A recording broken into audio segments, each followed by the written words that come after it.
Okay, welcome to our webinar. This is Dr. Mike Carberry from Advanced Medical Integration, and I'm sitting here with Brandon Dawson, somebody who has actually changed my viewpoint on my career single-handedly. Did you know that?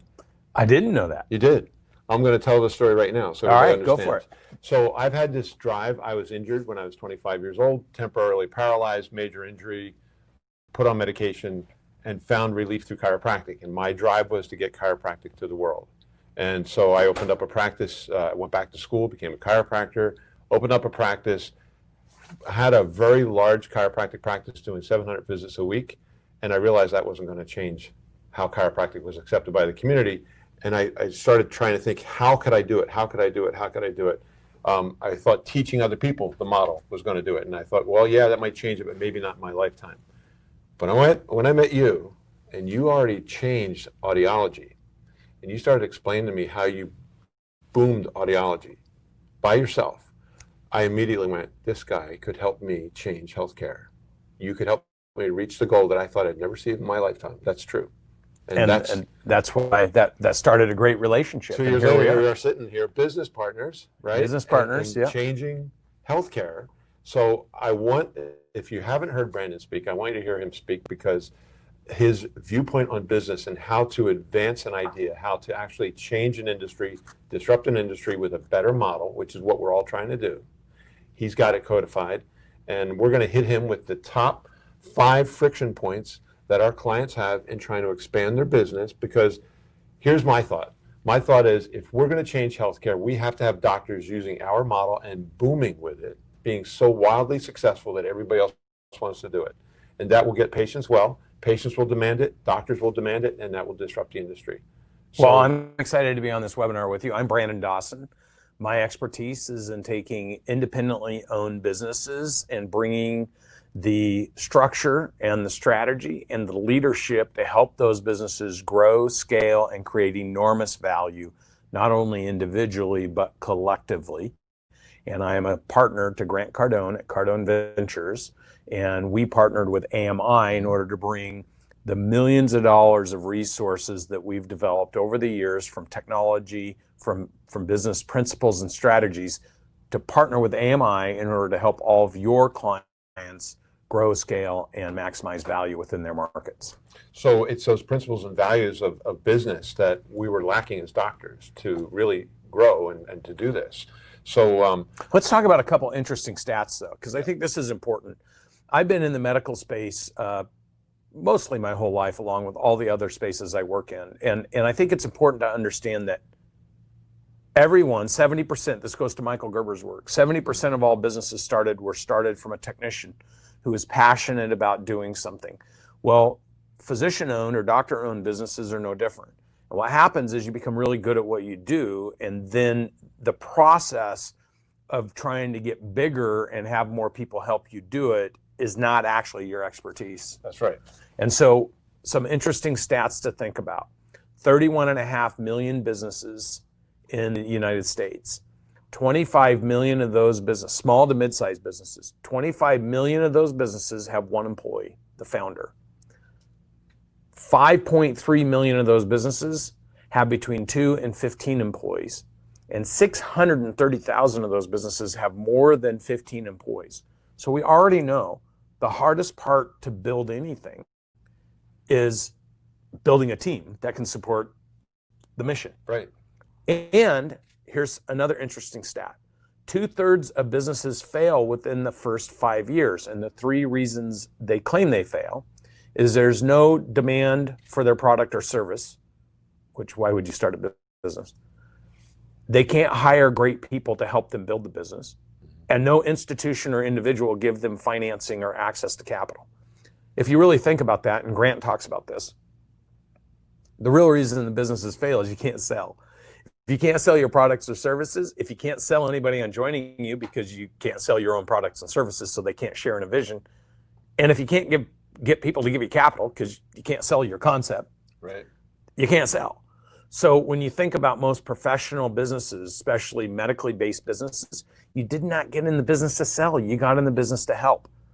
And you were so successful helping people that you built a team around you but your expertise is not in team development or business strategy. It's in being and doing what you're passionate about and what you love doing.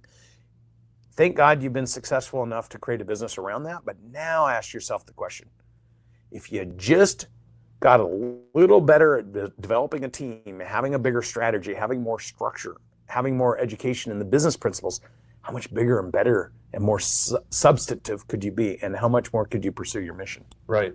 The business doesn't drive the people drive the business. Natalie told us that, your fiance. Yeah, people, the business does not make your people.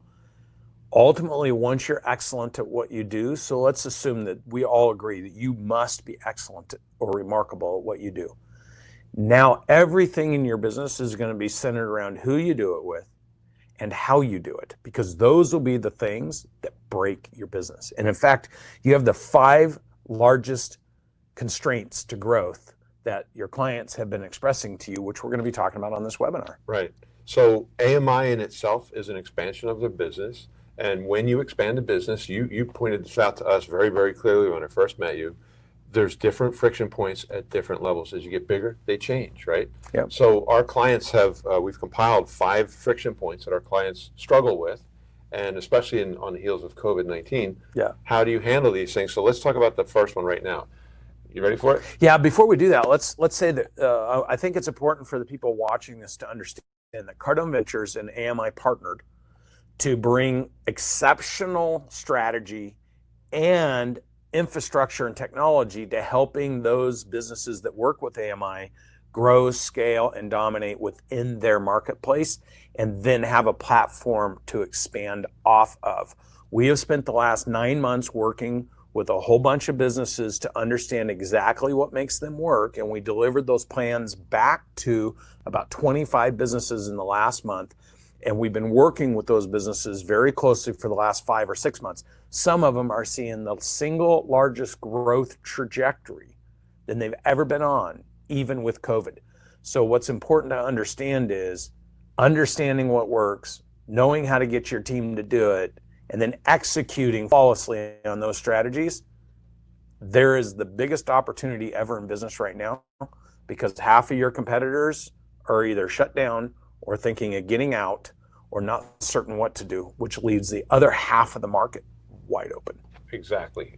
So capturing that market, that's at the forefront of all of our clients' minds. So pain point number 1, spending marketing dollars without understanding marketing with no marketing plan. That's one of the top friction points. It is, because you view your business based on how many people are coming in.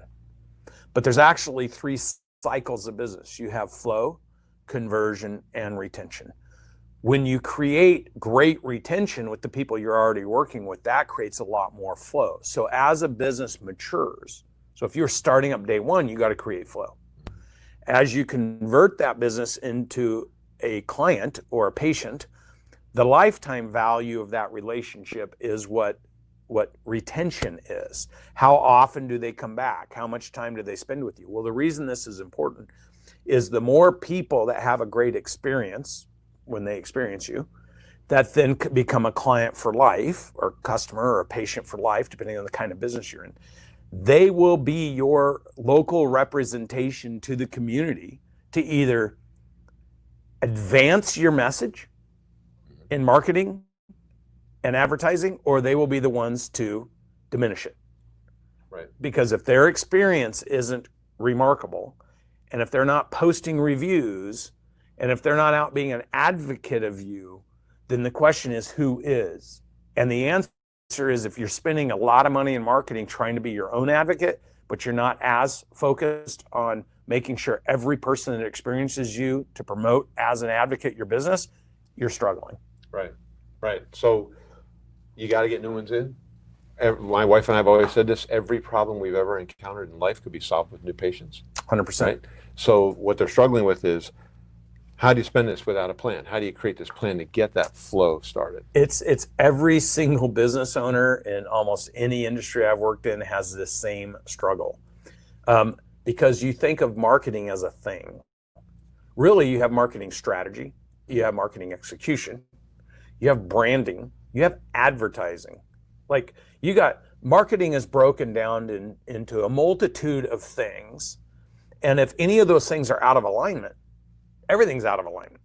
Then you might have a simple word that out markets or out drives people into your door. You may use a single word that's different than another word that drives more people in.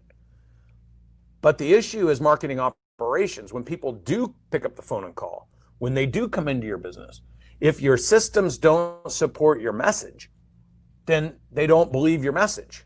Right. So I can tell you in $1 million practice, if the person answering the phone off of any marketing you're doing is only converting 42%, because we've studied enough practices, if they're only converting 42% of those phone calls off your marketing messaging versus someone who's exceptionally skilled at converting those calls, that's converting 80%, 82 is the top 10%.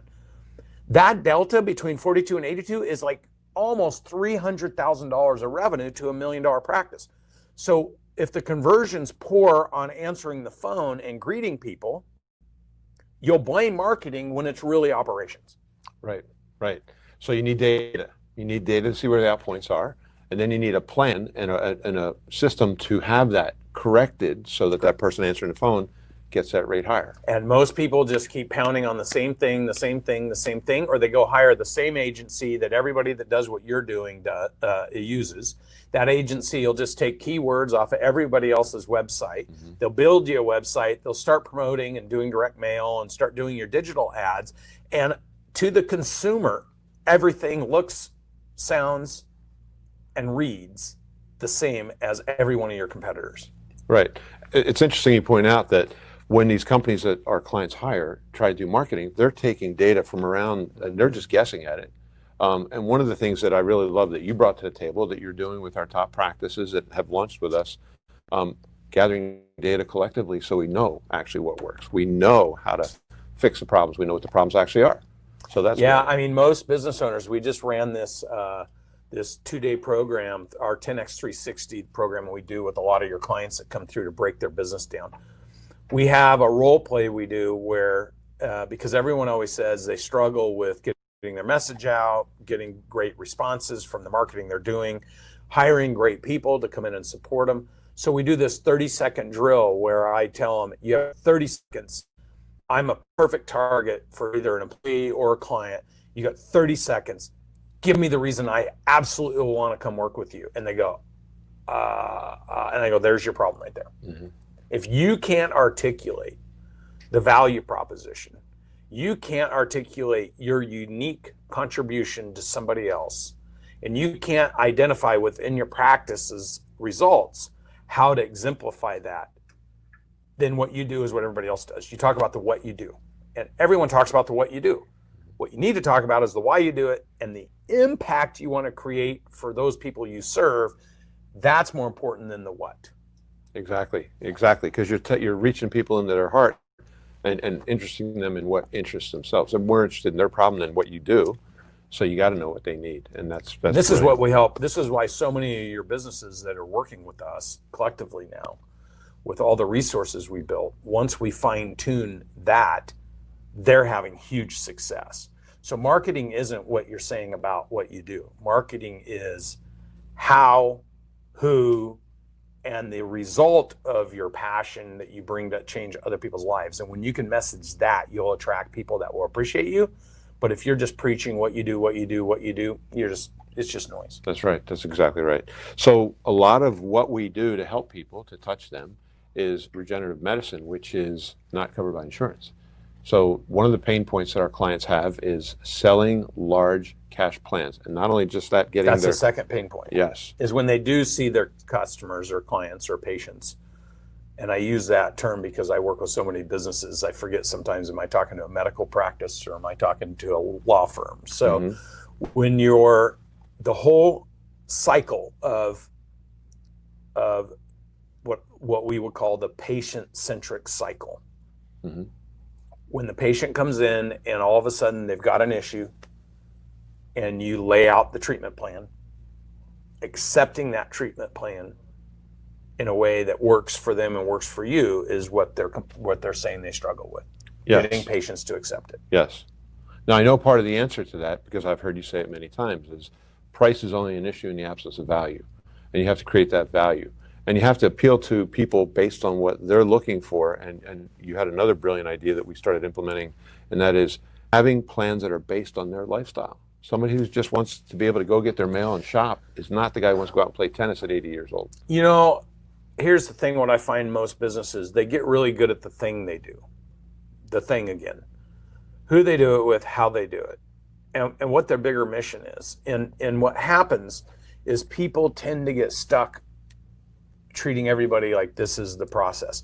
And they stop listening to the people that they're trying to impact. Right.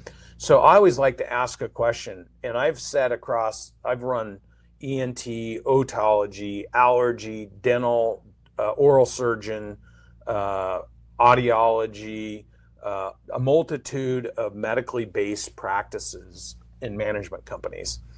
The single best question that I've been able, when I'm sitting in front of somebody who can be a patient, is to ask that patient, why are you coming in today? What is the number one thing? Assuming everything else, just get it out of your mind, and I ask the question, when you leave here today, what would be the number one thing you'd like to accomplish?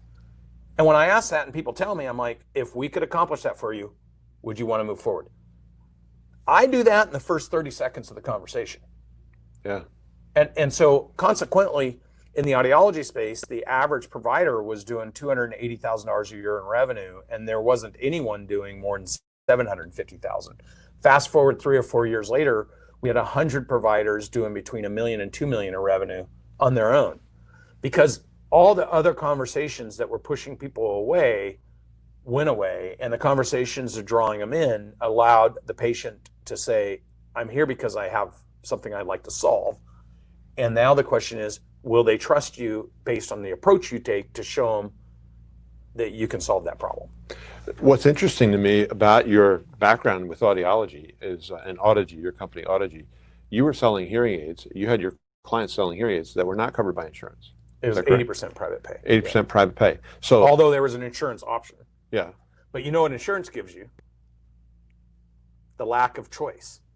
Well, yeah, you're right about that. And most people, given the choice between choosing what they want and choosing what they get, or not choosing what they get, given those two choices, if they have the wherewithal, they'll always choose what they want if asked the right question. So is it fair to say your guys experienced tremendous success? The average across the industry went up.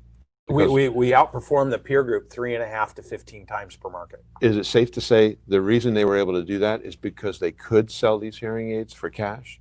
They were going for that 80% of the market. Well, yeah, pay. and we also saw it in the dental space. We had dental offices that went completely away from insurance and outperformed their peer group 3.5 to 10 times. Because here's the thing, price is only an issue in the absence of value. To the extent that you provide significant value, and that carries forward in your messaging. Mm-hmm. If you sound like everybody else, the value is already not there, because you're setting expectations that were like everybody else. When they encounter you across the spectrum of every engagement, from picking up the phone, greeting them when they walk in the door, how you address them when they're there in front of you, if they encounter what they encounter everywhere else, they'll dismiss whatever you say about yourself. And then if in the provision of care, they don't feel they're the highest priority and you've done a remarkable job, then they'll think you're a liar if your advertising says, we love you, we're the best, we treat you with respect. You say all that and then you don't do it, then you've undermined your whole operation. It's not just you, it's every person that works with you. So what you think is what you say is what you do becomes your legacy. If you think you're the best and you're not then doing and being the best, you're already broken. And I think connecting all what you want to have happen, how you go about doing it, how to set that expectation, and how to create that remarkable experience has to be 100% choreographed, or you undermine and your team undermines whatever you're saying about yourself. Right. So you and I say things, I mean, you say it much more eloquently than I do, but it's like that statement you just said, what you think is what you say is what you do is your legacy. Very similar to that, 25 years ago, I was telling my employees, they're not going to hear what you say, they're going to hear what you're thinking. So similar idea. It's the training that gets involved to your staff, your people who are going to sell, because you're not going to do all the selling if you're the owner. You can't grow that way. You have to have staff that are trained, and they have to have these systems and the data of what works across the industry. So that's the other thing you bring to the table. Even in the sales cycle, we're collecting this data, what works, because what works over here will probably work here and probably work here. Yeah, if you think about the 100 things you do every day, Right. Understanding of the 100 things, not only which of the 100 things actually allow you to work, because you might be doing 100 things and maybe only 30 are the important things. Mm-hmm. Knowing which of the 30 of the 100 is a huge upper hand, but then putting them in the proper sequence so they allow for it to be a natural experience to get the best result. Like if you knew, say, in the audiology space, there was 53 objections to why people wouldn't move forward with hearing better. Mm-hmm. Now, no one in the audiology space knew that until we studied hundreds of audiology clinics. Mm-hmm. But knowing there's actually only 12 responses you need to give flawlessly, that handles all 53 objections. That's incredible. So what we did is we took kids out of school and trained them. These are the 12 responses to the 53 objections. So there was true leadership is making other people's success easy. We had fresh graduates in an industry that the historical business owners would say you cannot do more than $300,000 or $400,000 by yourself, doing $1 million, $1.5 million in their first year. Because when a patient said, "Why would I buy from you when I can get it cheaper down the street?" Instead of getting defensive and saying, "Well, look on the door, I've got a PhD, I've been in business for 30 years. Now, how do you train that to a new associate? They don't have a PhD, they haven't worked for 30 years, and their name's not on the door. So that overcoming that objection that way, if you're the business owner, actually does the opposite of what you think you're trying to do. It says to your new person, "You'll never do what I do." Because the new person's like, "I can't say any of that. I'm a kid, I'm out of school, I'm fresh." Right. So how do I can't do anything the business owner's saying. This is how I overcome this. But if you teach the person to say, "That's a really good question, Mr. and Mrs. Johnson. In fact, it's one we get all the time. Let me walk you through the 3 components of bringing better hearing back to your life and replacing sound voids, moments lacking clarity and understanding in time and in the moment, especially when it's really important in a noisy environment like a restaurant." Has that ever happened to you? Well, it happens to you and me every day. Mm-hmm. So the answer is yes. Instead of getting Mr. and Mrs. Johnson arguing about does she mumble and does he really have a problem, which is where most people take the conversation. Right. So everybody gets mad in the first 10 minutes because the provider becomes a counselor versus solving the problem. So, a lot of key things there, training these people, getting them to outperform, going up against competition. You were actually, a lot of your centers were in the parking lots of Costco's. Our providers, when Costco started distributing hearing aids, a lot of our providers were very upset. And all we hear about Costco, Costco, Costco, Costco. So we deployed our research team and we studied all the practices we managed that were within a 1-mile proximity to Costco. And of those centers, about 8 or 9 of them were actually physically on the parking structure of the Costco's. Wow. So you know how when you go to Costco, sometimes there's retail around the out sides? Parcels, yeah. So some of our offices were in those out parcels. Those offices within proximity, after we did a year research project, mm-hmm. actually outgrew their peer group 37 or 38%. And so we wrote a research article, we called it the Costco Effect in hearing. Mm-hmm. And you see, people would go into Costco and see hearing aids for 1/3 of the price. And then they'd go into the clinic and say, "Well, why would I buy from you when I can get it for Costco for 1/3 of the price?" Now, if you sit and argue with the patient, "I got a PhD on the door. I've got all this experience. You get me. You blah blah blah blah." Look, if I'm a customer and I get one guy or I get Costco behind me, I'd rather take Costco. So you're already dead there. Right. But the point is, if you said, "Look, Costco has a place for everybody."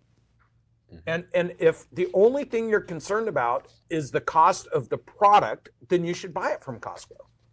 But what our patients have experienced is the third to understand what you want to, when, where, and how you want to hear, then assigning the product, and then managing the product to integrate into your life is the other third. So the hearing component is 1/3 of the equation. Now, here's a question, Mr. or Mrs. Patient. If you spent any amount of money and that investment didn't work for you, you were disappointed, you were dissatisfied with the result, would you consider that a good investment or a bad investment? And what would a patient say? Bad investment. Bad investment, 100%. Therefore, our guarantee and commitment to you is you will never make a bad investment, because we're going to do the first third and the last third. Now, if you want to go over to Costco and see what their third, a third is, and if it's as in-depth as what we just educated you on in the first 10 minutes, this is our exact process. If they don't have that exact process, then you simply have to ask yourself, am I making a good investment or a bad investment if this thing doesn't work for me? Because we can assure you, have you ever heard anybody's been dissatisfied with their hearing care?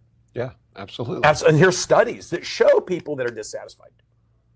So if you want to make a bad decision, bad investment, you should go, and now it does also work for people. Sometimes they get lucky. Yeah. And if you want to take a shot at it, God bless you. Well, but if you want to have an expert integrate the technology at any investment price, by the way, because it's not just one investment price, and integrate it for success, we're here for you. What we found is if they just answered that, they transacted. Now, what's funny is Costco got accused of hurting small businesses. Right. About a year later. So they republished our Costco Effect report that we put in the trade journals, showing that Costco doesn't hurt our businesses. If you run your business right, if you articulate the value proposition to the patient, and Costco is fine with that. They're not looking for the patient that's going to be high maintenance, going to be coming back over and over and over and needing more and more and more. That's not what they're geared up for. So they used your paper to prove that if you run your business good, you can even outcompete Costco. 100%. They republished. So there's the statement, price is only an issue in the absence of value. 100%. So you take data, you create a system, you build value based on the data that you gathered, and you got to get other people to do it. That's the training part. That's touch point number 3, ability to train and management level employee. So you're growing. We're helping people grow. Now we have people doing things, and you got to have other managers running them. No longer just the technician, the guy who started it. No longer the founder. I'm telling you, this is the biggest pain point that our guys see. Well, not just your guys. Remember, 25 million Americans that are in business they don't trust even hiring a single employee to help them.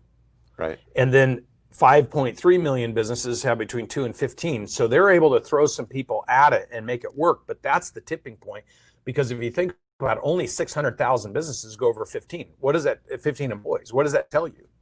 That tells you that if you are serious about your commitment to the impact of what you're doing, and you're truly passionate about that, the only way that impact can be measured is by size. Yeah.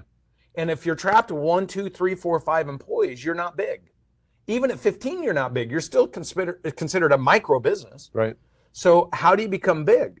Well, what you do has to be done exceptionally well. But once that's in place, scaling it and growing it through dozens and dozens or hundreds or thousands of people is how you create massive impact. And the strategy, the leadership skills, the structure to do that is entirely different than what got you into business. Yeah. And so no fault to the business owners. It's just not their core competency. Right. It wasn't mine. I mean, the mantra we all have, I've said it, many of our clients have said it, but I can do it better. So why would I get somebody else to do it? I can do it better. And that is the doom to stay small. So you've been able to handle this. Your own business, I've noticed that your key people who are brilliant, you groomed them up from within. Yeah, well, you're not going to go higher. This is the fallacy. Let's think about the psychology of a business owner. Most business owners started something because they didn't want to be employees. Mm-hmm. That's true. Now they're interdependent on employees who they can't relate to. Right. It's the entrepreneurial dilemma. Mm-hmm. Embrace it. Accept it. Don't fight it. Don't resist. Understand that what got you into pursuing a business that you're passionate about is not the desire to have hundreds of employees working for you. All right? Right. But to become impactful and valuable in what you're doing, you're now interdependent on all the people that you cannot relate to because you chose not to be that person. Mm-hmm. The faster you can move yourself to acceptance and then ask yourself a good question. The quality of your questions will always determine the quality of your outcomes. So ask yourself an honest question. Am I an expert at finding, attracting, aligning, inspiring, and retaining great people to help me pursue the thing I love doing and I'm passionate about? And if your answer to that is no, and the only answer if you don't have hundreds or thousands of employees has to be no. It has to be something we all work on every day, because the bigger you get, the harder it is, because the more people you're interdependent on leadership that work with you towards the common purpose. But if you say to yourself, okay, maybe I'm not the best at that. The good news is we have so many programs and so many examples inside of the AMI system and inside of the Cardone Ventures system. And we've built all the tools and resources to teach you how to do that, because you have to choreograph all aspects of your business to work in alignment and in sync in order to maximize the value with your patients, because they will perceive value based on their experience. Right, right. And if you don't have your team trained and you don't have your team managed properly, that's never going to come across. Have you ever gone to a restaurant? Let's make this really simple. Have you ever gone to a restaurant that you were so excited, new restaurant that opened? You went in there, they greeted you at the door with a smile. They took you to the seat and set you down.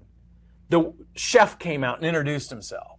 The waiter or waitress did a remarkable job with you. And then they get to the end, nobody brings you a bill for 10 or 15 minutes, 20 minutes. And now you're wandering around trying to find somebody. Mm-hmm. You ever done that? Yeah, I have actually.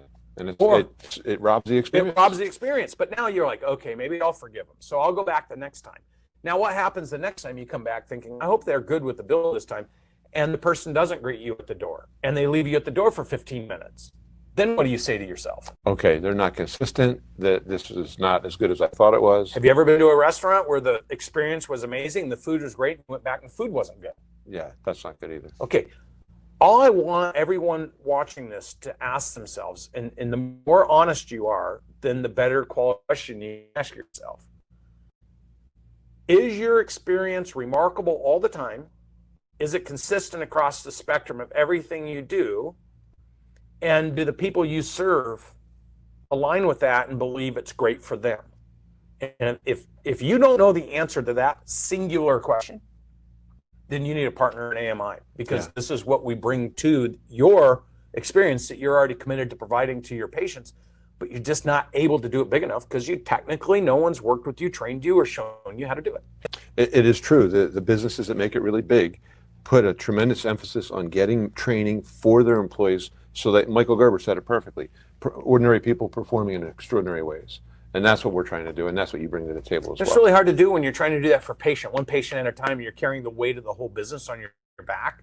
And then what happens is that goes to this question, how do I get good people? Well, you create great people, because true leadership is making other people's success easy, not just your patients, but also the people that have to support you to support your mission. So we have strategy, structure, and techniques to align your people with the mission, to develop your people to succeed at the mission, to succeed with your people in the business, so that you don't have to do all the heavy lifting. Because with thousands and thousands of business owners I've worked with in my career, you're getting worn out. And then you become a victim of your team. You become a victim of people who don't appreciate what you do. You become a victim of your competition. You become a victim of the regulators. You become a victim of everything because you're tired, man. That's a choice. And what we're talking about is make a different choice. Right. Now, shifting gears a little bit, because everything you said, I'm sure our people right now are going, that's exactly right. That's exactly right. But we're not trained as doctors to be experts in finance of running a corporation. And equally, I'm not trained as an expert in strategy, business execution, people development, people alignment. I am the last person you want to come into your clinic and give your patient a treatment. Trust me. So let's call it what it is. Instead of thinking that you're an expert in it, acknowledge what you are an expert in. Right. And the way you identify the gaps and the opportunities in your business is to ask yourself, am I creating the massive impact that if I could close my eyes and dream 10 years from now, thinking about the huge impact I've created? I mean, can you really do that by yourself? Mm-mm. So then you assess where you're at right now. And if you're at all frustrated in any aspect of your business or afraid, a lot of people are afraid right now, especially with COVID. Yeah. If you're afraid or frustrated, have the courage to be honest with yourself to say, I need help. It's the same question you would ask a patient to be willing to do when they come in and tell you they've lived with years of pain. You have a solution for them. It's their choice to accept the solution and integrate it into their life. And when you can see that you can change a patient's complete and entire life and disposition to something they could only dream of actually being able to live now, and they look at you and say, I'll think about it. And you say, what's there to think about, man? Yeah. Well, you as a business owner, you need to be the same way honest with yourself about the magnitude of your impact. We know there is a massive opportunity to change the world. We have so many phenomenal examples, but then ask yourself, are you happy with where you're at? If you're living with fear, resistance, anxiety, stress, all that is a choice, because you could choose to learn what our AMI doctors who are pioneering their markets are doing, and then decide, does that fit for you, just like your patients? And be as honest as you want your patients to be. Yeah, one of the things we've discovered in surveying our guys is a fear of the finances, the financial aspect of it. Oh, I'm going to spend too much money, I'll go broke, I'll go upside down. And the reason I think we've discovered that through your help is we've gotten these top clients actually share with us their financial setup, and we find that most of them don't really know how to do it. They don't know what a balance sheet is. They don't know how to have all these things function financially, and then also how to incentivize their people with bonuses to help them grow. They're afraid of the expense because they see what's going out and not what's coming in. So that's the fourth pain point. How do you financially manage your practice, which is one of the pillars of business? How do you manage that in a way like a big corporation that will not go upside down but pays expenses to allow expansion? Yeah, so most people lose confidence in their ability to expand and grow or invest in people, because the whole point in expansion is investing in people so that you have more freedom to do things bigger. That's the whole Gerber E-myth, working on the business versus in the business. Right. Many people get trapped in the business because they don't have the resources to expand, either through people, process, systems, or marketing. Well, it's as simple as if I came into any of your clinics that are watching this and I told you my back's hurt. I got horrible posture, by the way. If I told you my back hurts right now, and you said, you just look at me and you'd say, well, that's because your posture, like you guys all the time push here and push there and say you need to do this and that and develop these muscles. You don't need, it's just intuitive to you. Your training allows you to instantaneously spot that. If I say I've got this unbelievably deep pain in my shoulder, you would know it's a series of events that need to be rectified through a series of process, whatever that might be. And you'll have your process to go through to confirm it. But right away, you'll be like, oh yeah, we see this all the time, blah, blah, blah. Now, if Brandon Dawson came into your clinic and saw one of your patients, the best I could probably do is say, you need to stand upright.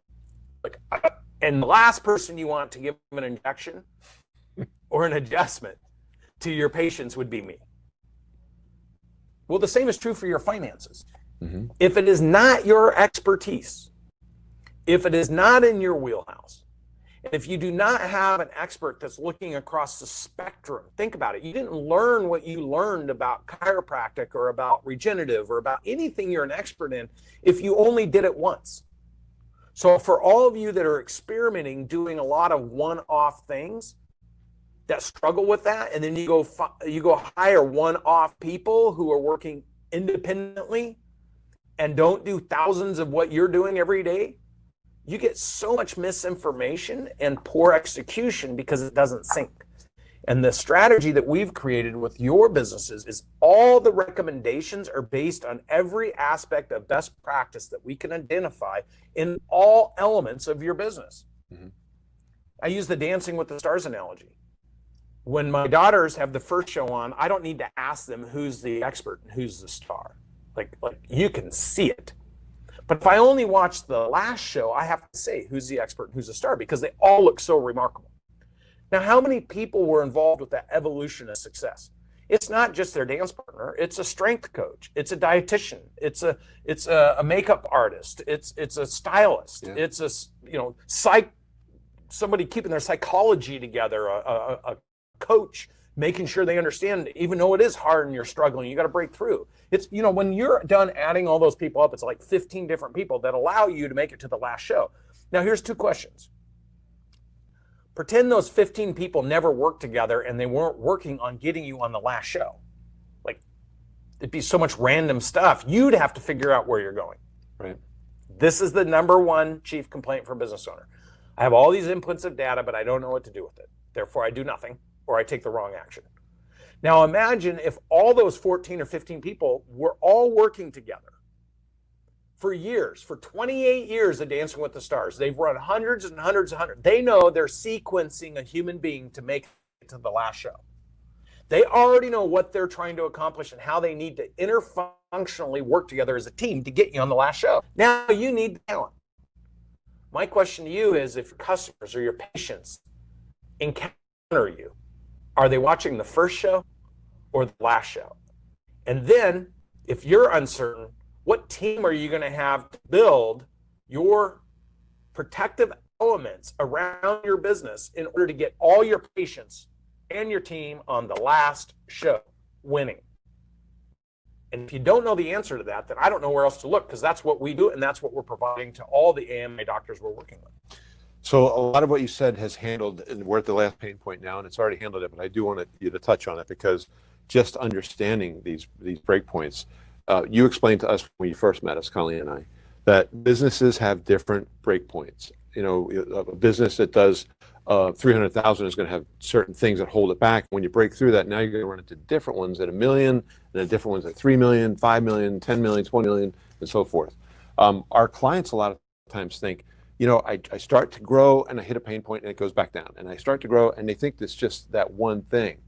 It's going to be that way all the way up, correct? Yeah, so I want to give you the stats of the businesses that have 0 employees, 25 million, have 2 to 15, 5.3, and then have over 15 is 600,000. I wanted to give you those stats so that you could realize that no matter what you're encountering, you're actually different than other businesses out there. 70% of businesses were started by people pursuing something that they were interested and excited about. Now, the technical aspect of building around that is what people don't have experience doing, and there's a lot of bad advice and guidance. And so they try to hire employees to do it, but those employees have never done it either. So everyone's practicing. Mm-hmm. So think about it. You got medical practice, and everyone in your medical practice is practicing until you find a groove. But that groove will only take you so far, because none of the people that you got around you have done more than what you're doing generally. Mm-hmm. And so no one knows how to do it. So you start practicing again. So those break points that crush businesses are 0 to 3 million, 3 to 8 million, 8 to 15 million, 15 to 25, 25 to 45, 45 to 75. And I can map all that all the way out to multi-billion. Now, how do we know that? Because we've spent millions of dollars in research looking at thousands of different verticals to understand what the implication of growth is. And 0 to 3 million is usually the doctor or somebody who's an artist or somebody who's really good at what they do, and they max out their ability, so they hire a handful of people. And the first 0 to 3 million is just perfecting what you do. Now, some businesses have more elasticity. They can grow bigger than other businesses. So if you do something for $1, it's going to be different than if you do something for 100, if you do it for 1,000. So 0 to 3 million. Once you get through the 3 million mark, it's who you're doing it with. How much are those people able to support you? So now you've moved into the category of business that has between 2 and 15 employees. Right. And that's what happens in the 3 to 8 million. So you're not going to have, if you're 8 million in revenue, you're not going to have more than, or you shouldn't have more than 15, 20 employees, depending on the business you're in. Now, if you're in a business that's high demand, lots of staff to support your business, and in your business it is. You need more. You can't be 8 million and only have 15 employees in your business. So now the complexity of balancing profitability with the number of employees you have becomes even harder, which is why the financial pain point is the fourth pain point. Right. Understanding the technical aspect of how to align your team with the mission at the highest value to execute in real time is just not something that you just learn. So the reason people struggle on all 5 of those pain points is there really isn't a good resource. Look, if you go hire a consultant and say, come help me fix this, the first question you ask the consultant is, what's the biggest thing you've ever built? Right. And if a consultant's working for themselves, why would you want to learn from somebody who doesn't know how to build a team around? Right. Lawyers don't, most lawyers work for themselves or in a law firm where they're one of many. They don't know how to grow and scale a business. Accountants, same thing. They're great at what they do, but they don't know what, some will say, well, but they work with other people that do. Yeah, you can get the general idea how to do things, but someone who has not done something just cannot teach you the granular things that you need to do at any given moment in order to break through to the next level. So what happens is the more people, 0 to 3, 3 to 8, 8 to 15, in there at 8 to 15, it's about the processes that you have in place. If you can't, between 0 and 18 million or 15 million, if you can't get the understanding of how to find, develop, and attract people, and you don't learn how to put processes in place, it is impossible to go to the next break point, because the next break point is systems to support your processes, to align your people for the thing that you're great at doing. And so businesses will get to a certain point. They might even push and get up to 8, or they might push and get to 15, and then they eventually collapse back on themselves because those infrastructure points weren't there. Right. It's like saying I want to build this 2-story house and then throwing the 3rd, the 4th, and the 5th story on it and having it collapse. And then someone would say, I don't know why that happened. And somebody else would say, well, did you have an engineer come and structurally architect your business so you could go higher? Right. Now, what does a business owner do? A business owner would say in that example, I want to build a 10-story building, so I'm going to engineer it to 10. And I'm going to fortify the base of it. I don't have to go to 10, but at least if I choose, I'll spend a little bit more on the front end. But at least if I choose to go higher, I can. Right. Versus I only plan for this much, and now I want to go higher. Now I collapse. Or I got to retro or tear down. Businesses are no different than architecting a structure. Right. Right. And if you haven't architected it and you're just building as you're going, you can pretty much assume there are many points where you'll collapse upon yourself. Now, I've had people say to me, I'm a personality-driven business, and that's really a bad thing. And I say to them, if you didn't start off that way, you probably wouldn't have got to where you're at right now. But if you're going to keep growing, which is the goal of all business, you have to grow, especially if you're trying to change an industry like we are. You have to have that structure, that foundation, and that ability to grow. That's why we're so glad we're working with you, because you have the experience in doing that in companies way bigger than we've ever done.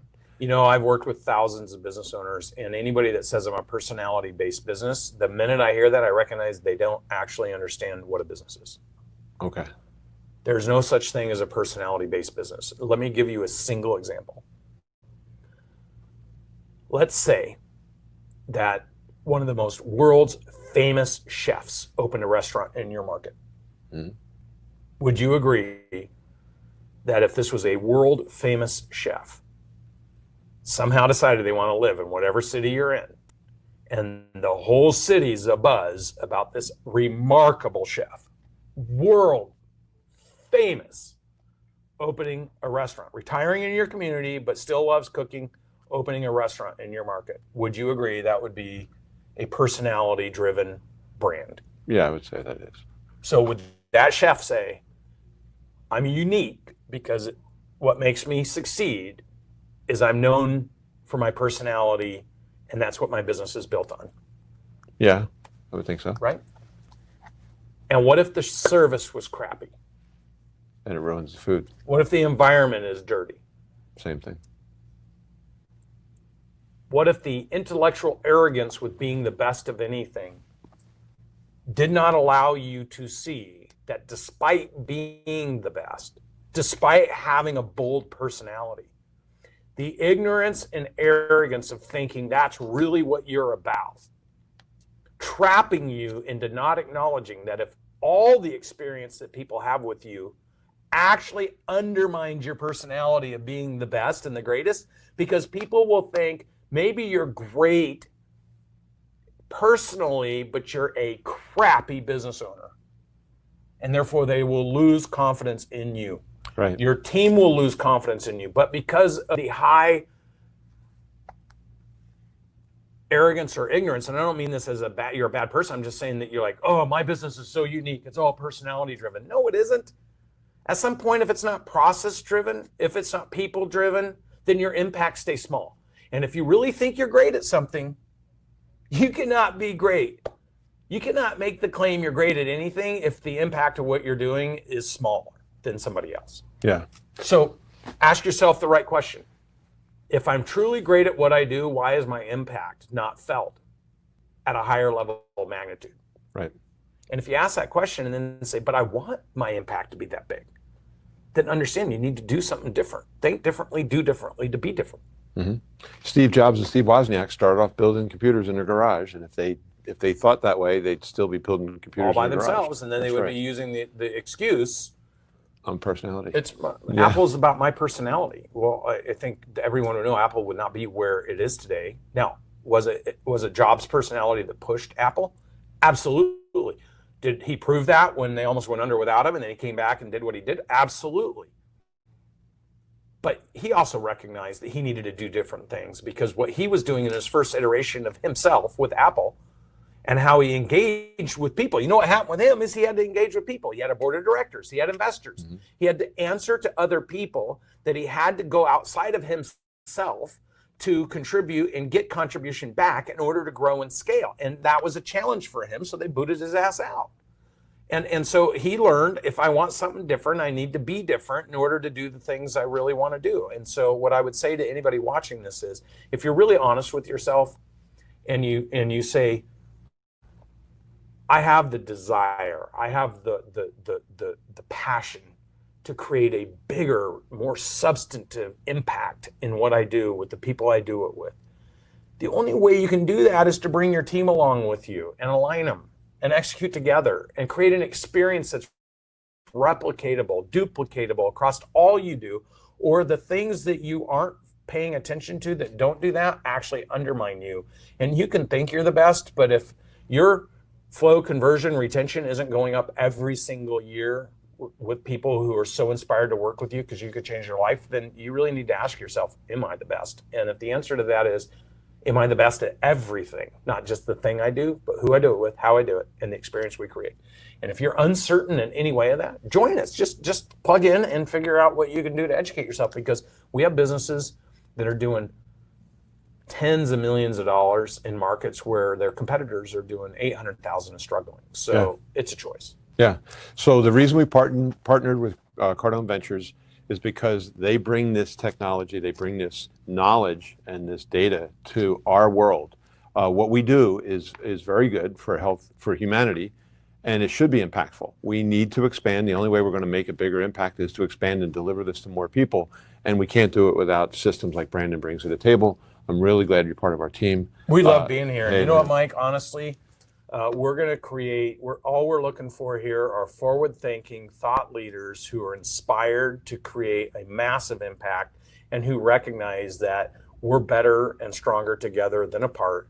And if you're not certain of that yet, you just owe it to yourself to find out what they're doing at AMI and how we're all working together.